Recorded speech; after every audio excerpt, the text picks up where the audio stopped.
جن کے دل حساس ہوتے ہیں ان کے آنسو کبھی بھی ضبط کے ہاتھ نہیں آتے۔ وہ ہمیشہ برداشت کی حد توڑ کے آنکھوں کی دہلیزیں پار کر جاتے ہیں۔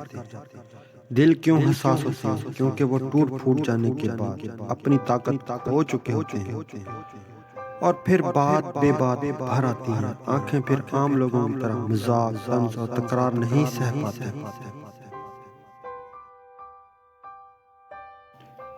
میں نے ایک چیز پر غور کر کے دیکھا کہ میرے رب نے مجھے کبھی بھی میری ہمت اور برداشت سے زیادہ نہیں آزمایا، لیکن انسانوں نے مجھے ہمیشہ وہاں سے آزمانا شروع کیا جہاں میری ہمت اور برداشت کی حد ہوتی ہے۔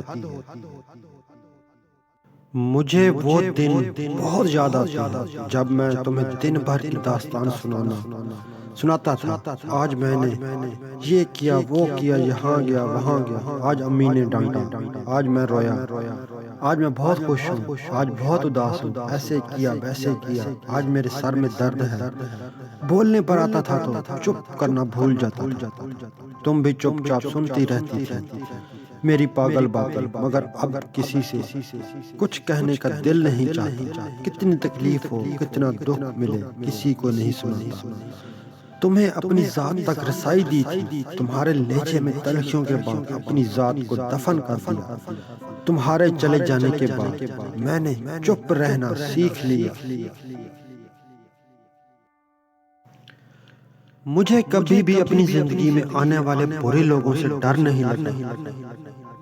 جب بھی ڈر لگا ہمیشہ اچھے لوگوں سے لگا، کیونکہ مجھے پتا تھا کہ برے لوگ دکھاوا نہیں کریں گے، کھلم کھلا دشمنی نبھائیں گے، لیکن اچھے لوگوں کو کیا پتا کب، کہاں، کیسے، کون کس وجہ سے برا بن جائے۔ کیا پتا کسی کا کون کب اعتبار توڑ کر منہ کے بل گرا دے، کون کب فرشتے سے شیطان بن جائے۔ کیا پتا ایک بات ہمیشہ یاد رکھنی چاہیے کہ شیطان بھی اپنا خیال خود رکھے، خود کو عزت اور احترام اور محبت کے قابل سمجھے۔ جو کوئی آپ کو یہ سب نہ دے تو اس سے دور ہو جائے۔ لوگوں کو اختیار نہ دیں کہ وہ آپ کو تکلیف دے سکیں۔ یاد رکھیں، جب تک آپ اپنی عزت خود نہیں کریں گے، اپنا دھیان خود نہیں رکھیں گے، لوگ بھی آپ کا دھیان نہیں رکھیں گے، آپ کی عزت نہیں کریں گے، اور آپ اپنی عزت تب تک نہیں کر سکتے جب تک آپ کو پتہ نہ ہو کہ آپ کون ہیں، آپ کی کتنی اہمیت ہے۔ دل تو مارنا پڑتا ہے، مگر ضروری تو نہیں ہے کہ ٹھوکر بھی کھائی جائے۔ انسان ٹھوکر کھائے بغیر، زخم لیے بغیر، خود کو جلائے بغیر بات کیوں نہیں مانتا؟ پہلی دفعہ میں ہاں کیوں نہیں کہتا؟ نیلی مسجد کے کبوتروں کی طرح اوپر اڑنا کیوں چاہتا؟